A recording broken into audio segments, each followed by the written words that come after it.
दोस्तों, अगर इस पूरे यूनिवर्स के किसी भी कोने में एलियंस एग्जिस्ट करते भी हो, लेकिन चाह कर भी हम उनसे नहीं मिल सकते, क्योंकि इसके पीछे कई कारण हैं।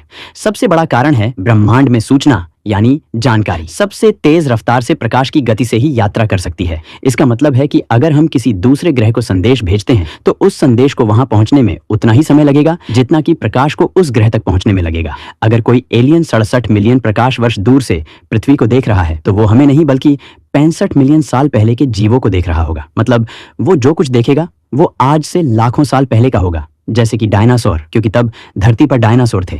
तो हो सकता है कि एलियंस को अभी भी पृथ्वी पर डायनासोर ही दिख रहे हों। मान लीजिए हमने किसी दूसरे ग्रह को एक संदेश भेजा। अगर वो ग्रह हमसे 100 प्रकाश वर्ष दूर है तो हमारा संदेश वहां पहुंचने में 100 साल का समय लगेगा, और जब हमें उस ग्रह से जवाब मिलेगा तो हमें फिर से 100 साल इंतजार करना होगा। और अगर हमें उस ग्रह से जवाब भी मिल गया तो क्या हम उस जवाब को समझ पाएंगे? हो सकता है कि उस ग्रह की सभ्यता हमारी सभ्यता से लाखों साल पहले ही विकसित हो चुकी हो, या फिर हमारी सभ्यता से लाखों साल पीछे हो।